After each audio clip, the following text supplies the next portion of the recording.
What about attachment parenting? We touched a little bit of the topic in the previous questions. What is your experience with it? When my children were younger, I was very fortunate that I had a father who encouraged me to breastfeed my children for a long time.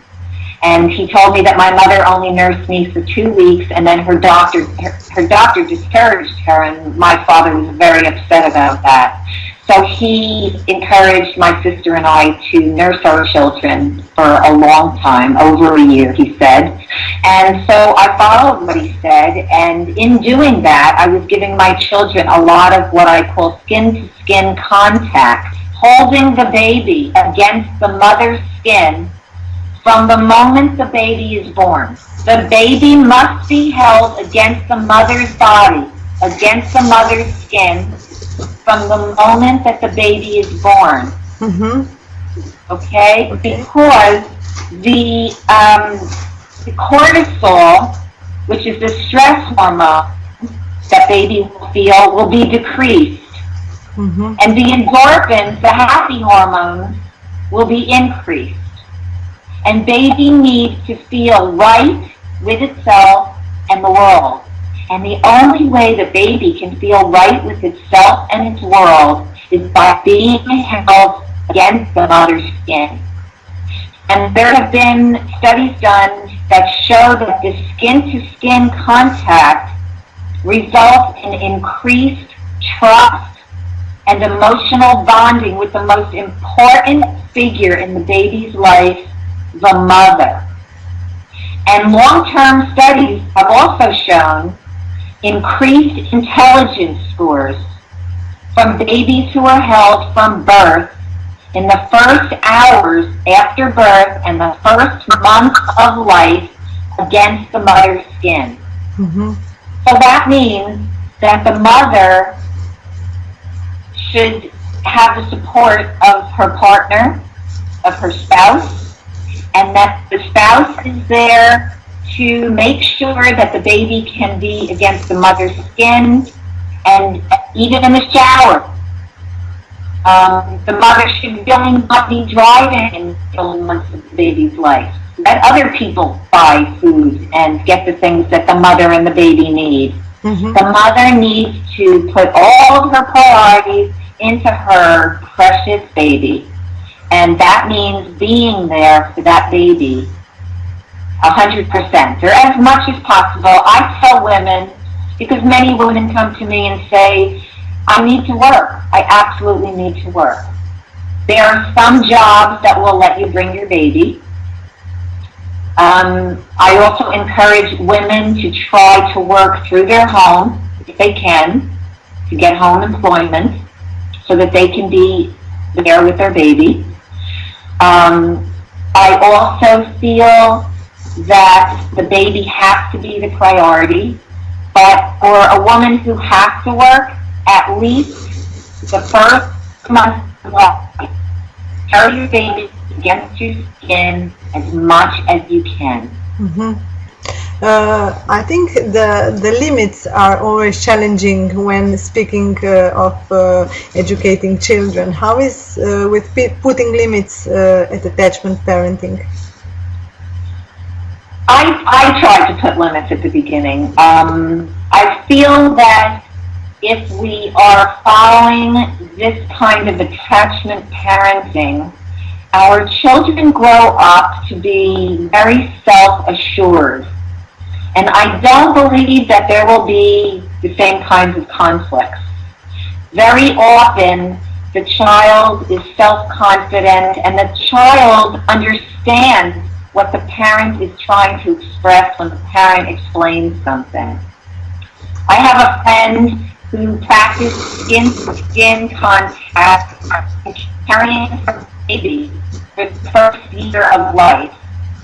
And that child is 14 now. She's never had to be structured, really, in any way. She pretty much understands what her parents suggest to her. And most of the time, I would say that it's very easy to parent this child. If you do need to set some kind of limits, you must just be firm.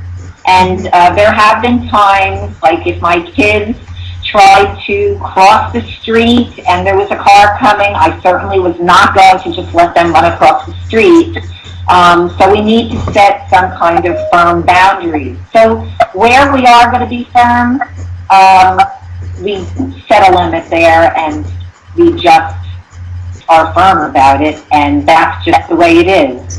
But I found that with attachment parenting, that most of the time I could really let my children make decisions. And we would a lot of times work it out. I know a lot of families have family meetings to discuss how to, the parents, instead of just telling the children what to do, they have a family meeting to all discuss their feelings, get feedback from the children. It's so beneficial to the family to have these kind of meetings. Even if it's once every couple of weeks. I know that raising a family is not, you have strict schedules and you've got lots of things to do, and parenting is not always easy. But I found that making the time to talk to my children was really important. And when I didn't, it ended up in more controversy. I also read that you homeschooled your children, and I noticed that in US it's quite common practice. I think more and more people are deciding to do that, while in our country it's still something rare. Can you tell us more about homeschooling?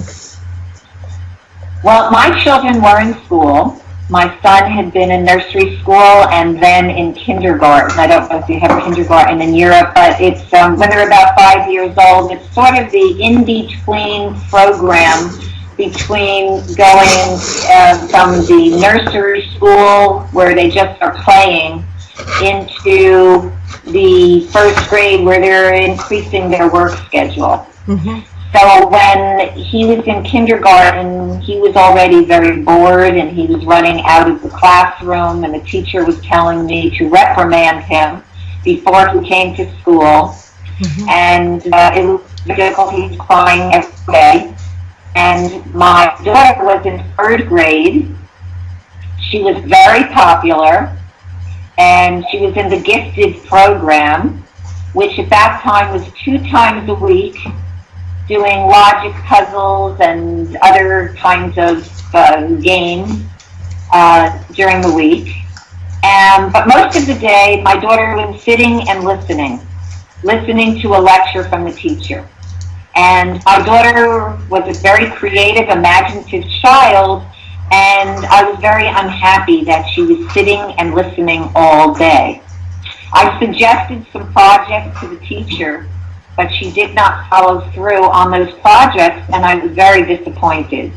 And I know that every year it can be different. Some years you have a good teacher, some years you don't have a good teacher. And it became frustrating, and I felt that my daughter was learning more at home than she was in school, because I love being with my children, and I love doing projects with them.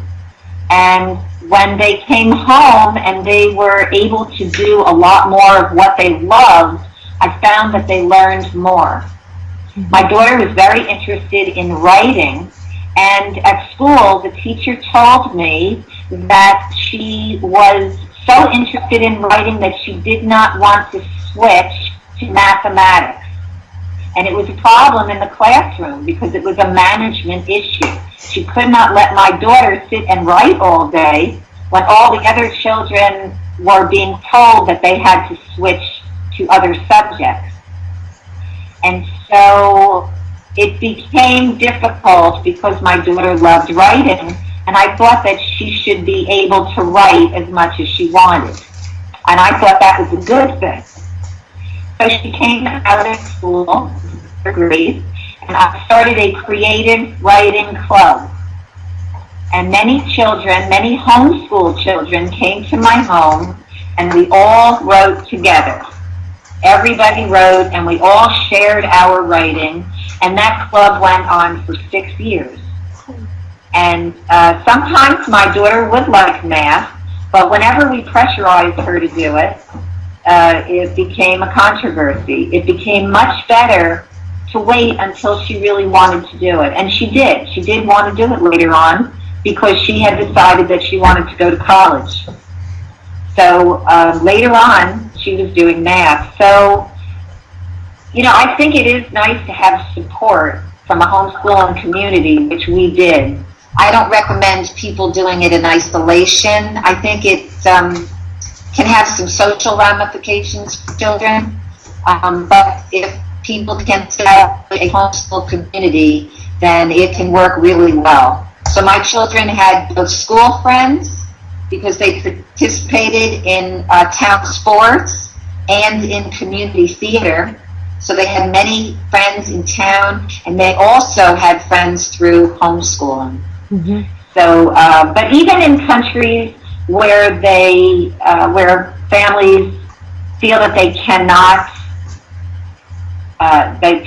homeschool, even if their children go to school, I think that parents can do a lot of extra kinds of projects and field trips and really attend to their children on the weekends and when the children get home.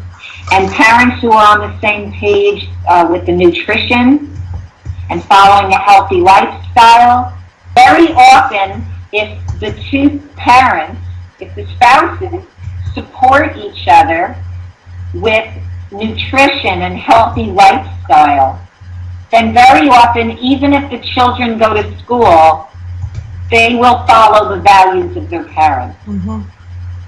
Sometimes the peer pressure gets too strong, especially later on when the children are adolescents and teenagers, and so the parents might have to let go. But the parents are the example, the important example. And when parents are an example for their children, it's very powerful. And just like my daughter ate refined and processed foods for 8 or 9 years, when she came back to Ross's lifestyle, she came back on her own. Mm-hmm. Not with me telling her that she had to, but with her really wanting to.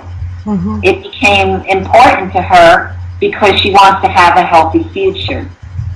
And with the problems that we have in the United States with obesity and autism and many diseases, we have so many environmental toxins to deal with that really the only thing we have control over at this point is what goes into our mouths. Mm-hmm. I think it's a wonderful conclusion, and many motivational advices and examples. I think our listeners will have will get many ideas. I would like to thank you so much, Karen, for your time and readiness for this interview. Thank you. And I wish you good luck, and maybe we can meet again and do some other interview. That would be wonderful. And I also want to let people know that if they do want to contact me, or if they're interested in my book, Creating Healthy Children, mm-hmm. they can go to my website, www.superhealthychildren.com. Okay. Thank you. Thank you. It was wonderful to be talking to you today. Yeah, you too. Nice to meet you. Nice to meet you too.